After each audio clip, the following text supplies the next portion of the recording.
Okay, so welcome back. This video is all about automation. Now that you've learned how to create a form on the previous video, we're going to show you this super powerful way that you can automate the responses to the form that you've created and added to your website. So what I want you to do is jump straight on in with me as we open up automation. So open up the automation tab within your BeeSavvy workflow here. And as you can see, we have many options that you can go with. But what I want you to do on this one is to create a workflow. And as you can see, there are many campaigns that you can import here, specific recipes, they're called, that will give you an outline of triggers in response to whatever you're creating. Okay, so there's literally everything here that you'd need to be able to create an automated workflow, to be able to gather your customers' responses and then respond to them accordingly in an automatic fashion, so you can scale your business way beyond your own personal capacity. All right, but what I want to do today is start from scratch. So you go over here and click continue, and we're going to create a whole new workflow. This is where all the automation and all the magic takes place. So the first thing we do is we make the workflow trigger up here. Okay, so we're going to show you something that happens most of the time, which is a form being submitted, okay, on any kind of website or workflow that you've created online. It's normally to do with forms. So let's click on this new workflow trigger, and we're going to break down how to create a workflow that works from your forms that we created earlier. So we're going to click on form submitted. As you can see, there are many different things that you can utilize here as your trigger point. But what we want to do is go to the form that we created earlier, okay? So form submitted, the workflow trigger is that form. We're going to select it right here. The form is, and go over here and find that form that we created. Now, I believe we called it, how can we help you? Okay, so let's go on over here and click save trigger. All righty. So that's the form submitted. That's the first step, is to create the trigger for this workflow, this automation. That's how automation works, okay? And as you can see, there are so many options, but this is most likely the simplest and the most relevant for most use case scenarios. Alrighty, so now what we want to do is assign a user to this, okay? We want to make sure that the contact that signs up is assigned to a user in your team. So we're going to type in assign to user to find this next action, okay? So let's do this live. Assign, here you go, assign to user. The type of user is more than likely going to be you. So whomever you've got in your system, that's who you would save. Okay, so we're going to click that user and then save action. Okay, so now that there's a user assigned, we're going to trigger a notification. Okay, so that as soon as somebody jumps online and connects through your form, it triggers a notification. So if somebody like Billy Bob answers your call, we're going to trigger this notification. Okay. All right. So let's go here and find our notification.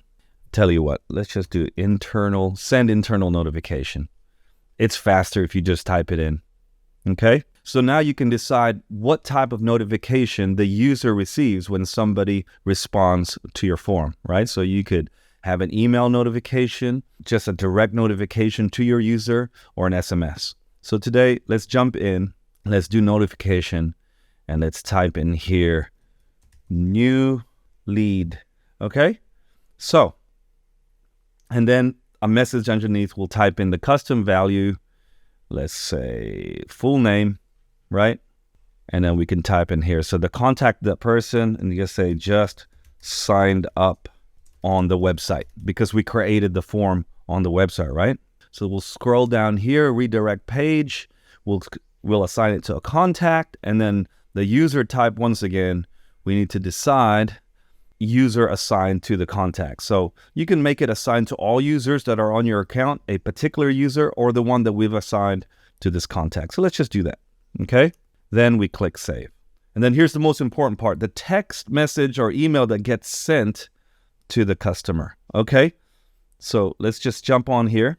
So we're going to add that to send, say, an SMS to the customer. okay, an immediate response. So let's keep this simple. So SMS, send SMS. All right. And let's keep this very simple that we're going to send to the customer. So select a template. Yeah, we don't need to do that. Let's just keep this simple. We can say hello and then custom value. Let's make it their first name so it sounds personal. Okay. And then we just fill it up with a little message. We can say, I see that you filled out our contact form. We would love to get in touch. Do please set up an appointment with our team today. Okay? What time works best for you? We could always do that, okay? And obviously you have so many app options and appointment links, and we can set up appointments and reminders on these later on. But for now, you could even add an attachment, as you can see here, or a file. So what we'll do is we'll save this action. Okay, so now we're going to scroll down here. We're going to save, then we can rename our workflow, right? So as we've saved it here, we can rename this and call it, I don't know, new customer lead from website. Okay. All right. So this is very important. Okay. So now there you have it. You just saw how easy it is to set up a form on a website, right? Which we did earlier, and then automate it so that that customer has a follow-through sequence. Don't forget to save. And what you can then do is go from draft to publish. Okay, so you can go from draft to publish right here. You can test the workflow out. But basically, in its most simplest terms, we created a form on the website earlier, as you can remember in the last video. We then created this automation where the trigger is the form that was submitted, that pop-up that we created. Okay. Then we've assigned a user to this so that somebody or a group or people are aware of where this customer's journey is at. It sends them an internal notification, and most importantly, it sends the customer an SMS, or it could be a email notification that then takes them onto the customer's journey. How powerful is that? So in the next video, we're going to be covering automation, but way more in depth, so that you can see all the different automations that you can do. I hope that this encourages you. I would suggest that you just try it and play with it and test it out.